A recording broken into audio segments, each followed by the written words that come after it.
Assalamualaikum everyone. Today we will discuss about the government. तो पहले हम इसका थोड़ा सा इंट्रोडक्शन देखते हैं कि गवर्नमेंट होती क्या है. An essential element of state. State के 4 एलिमेंट्स होते हैं जिनमें टेरिटरी, पॉपुलेशन, सॉवरेंटी और गवर्नमेंट हैं. और एक स्टेट उस वक्त तक स्टेट नहीं कहला सकती जब तक कि इसमें ये चारों के चारों एलिमेंट्स मौजूद ना हो. Government is an organ through which the will of the state is formulated and expressed. A government is a system or group of people governing an organized community, often a state. यानी government एक ऐसा निज़ाम है जिसके ज़रिए एक state चलाई जाती है. Government performs the important functions of rule making, rule execution and rule application. That means कि गवर्नमेंट रूल बनाती भी है, उनके ऊपर इम्प्लीमेंटेशन भी करवाती है, और अगर कोई इन रूल्स की खिलाफ वर्जी करता है तो फिर उनको सज़ा भी दी जाती है. तो ये तो था गवर्नमेंट का एक थोड़ा सा introduction. Now we move forward to that what is called government. A government is a group of people who govern the citizens of a country. They are responsible for running the country and making policies and passing laws.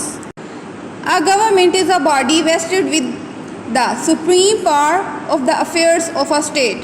The supreme power of a state lies in the hands of the government, thus giving it the authority to make and enforce laws and implement policies as well.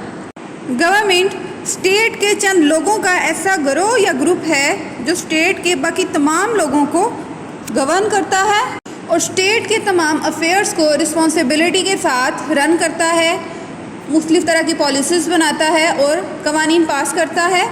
और जो government है वो किसी भी state की supreme power समझी जाती है क्योंकि उसके पास अथॉरिटी होती है मुख्तलिफ़ तरह के लॉज बनाने की और फिर इन लॉज को एनफोर्स करने की, और जो वो पॉलिसीज़ बनाते हैं उनको इम्प्लीमेंट करने की अथॉरिटी होती है गवर्नमेंट के पास. Now we move forward to the classification of government. All types of organisations have governance.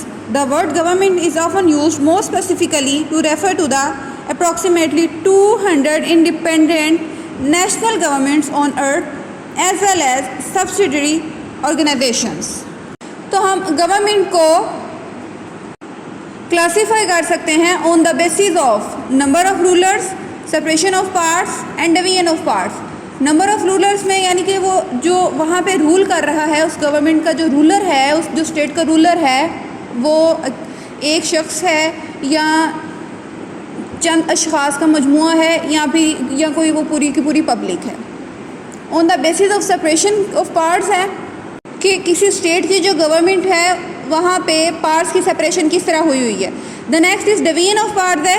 Division of parts like central government को ज़्यादा अथॉरिटी हासिल है या फिर उसके जो दूसरे एलिमेंट्स हैं या दूसरे प्रोविंसेस हैं उनको ज़्यादा अथॉरिटी हासिल है. तो this was the division of parts. Now we move forward to the next, the classification of government on the basis of number of rulers. If there is no ruler in a state, then it will be anarchy. If there is one ruler, then this state can be and this government can be monarchy or dictatorship. When the government is run by few people, then that state or that government will be an oligarchy or janta.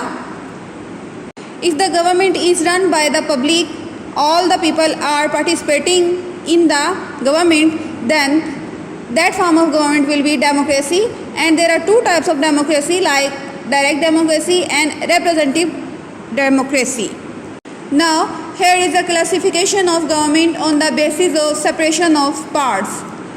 Separation of parts में 2 types हैं. One is parliamentary and the second one is presidential. In parliamentary government, Prime Minister is the leader or head of the government. Parliament selects the Prime Minister. Prime Minister can dissolve the Parliament. Parliament members can vote to elect a new Prime Minister. और इसमें जो head of state होता है वो कोई king या queen या कोई प्रेसिडेंट हो सकता है जिसको बहुत कम इख्तियारात हासिल होते हैं, बराए नाम इख्तियारात का वो मालिक होता है। तो प्रेसिडेंशियल फॉर्म ऑफ गवर्नमेंट में जो हेड ऑफ गवर्नमेंट होता है वो प्रेसिडेंट होता है। President is elected by citizens. In presidential form of government, legislature and president serve a fixed amount of time. President does not make laws. President is head of state and chief executive. इस form of government में जो law making का काम करता है वो legislature करती है। Now we discuss on the basis of division of parts. There are 3 types: unitary system, federation and confederation. In a unitary system the central government has more authority. ऐसी government में constitutionally parts define नहीं होती कि कौन सी जो parts हैं वो central government रखेगी और जो कौन सी पार्ट्स हैं उसकी दूसरे एलिमेंट जैसे प्रोविंसेस हैं या स्टेट्स हैं उनको दी जाएंगी। तो ये सेंट्रल गवर्नमेंट की अपनी मर्ज़ी है, ये उसकी अपनी विल है कि वो चाहे तो वो निचले दर्जे पे या जो स्टेट लेवल पे या जो प्रोविंसेस लेवल पे आगे पार्ट्स वो देता है या नहीं। तो जो फेडरेशन है इसमें जो पार्ट्स हैं कॉन्स्टिट्यूशन में ही डिफ़ाइन होती हैं कि कौन सी पार्ट्स जो हैं वो सेंट्रल गवर्नमेंट के पास होंगी और कौन सी पार्ट्स उसकी स्टेट्स के पास होंगी। And the third is confederation. Confederation की आजकल तो एग्जांपल नहीं मिलती है, पहले इसकी एग्जांपल थी जैसे यूनाइटेड स्टेट्स बिफोर 1687। तो उससे पहले जो था ये कन्फेडरेशन था। कन्फेडरेशन में क्या होता है कि इसमें जो स्टेट्स हैं उस ज़्यादा डोमिनेंट होती हैं, उसमें जो सेंट्रल गवर्नमेंट बहुत वीक होती है। तो ये एक वीक फॉर्म ऑफ गवर्नमेंट है। Now here are some functions of state of government, यानी कि एक स्टेट की जो गवर्नमेंट है वो कौन कौन से फंक्शंस, कौन कौन से काम जो है वो सर अंजाम देती है। इसमें आप देख सकते हैं कि एजेंसी मैनेजमेंट है, इकोनॉमिक डेवलपमेंट है, education, financial management, governance, health care, infrastructure management, law enforcement, public assistance and support services. ये जो सारे काम हैं ये एक स्टेट की जो गवर्नमेंट है उसने सर अंजाम देने होते हैं। इसके अलावा यहाँ पे आप देख सकते हैं कि फंक्शंस ऑफ अ गवर्नमेंट क्या हैं। जैसे है रेस टैक्सेस है, गवर्नमेंट जो है वो उसकी मर्ज़ी होती है, वो कब चाहे टैक्स बढ़ा दे, कम कर दे। प्रोवाइड पब्लिक गुड्स, यानी कि आवाम को जो ज़रूरियात ज़िंदगी है वो मुहैया करना है। मिनिमाइज़ इनइक्वालिटी, जो लोगों में इनइक्वालिटी है, जो पॉवर्टी है उसको ख़त्म करना गवर्नमेंट का काम है। रिड्यूस मार्केट फेलियर, अगर कोई स्टेट जो है अपनी प्रोडक्ट कहीं पे बाहर भेज रही है तो वो जो उसकी मार्केट लेवल पे अगर वो वहाँ पे उसको इतनी अच्छी सेल नहीं हो रही तो वो उसको कम करना है। फिर है मैक्रो इकनॉमिक स्टेबिलिटी है, अगर कोई स्टेट इकनॉमिकली इतनी स्टेबल नहीं है तो फिर वो कोई ऐसे लॉज बनाए कि उसमें स्टेबिलिटी आ जाए। फिर है नेशनल डिफेंस है कि दूसरे स्टेट्स से इसने अपने आप को कैसे डिफेंड करना है, कैसे अपनी हिफाजत करनी है।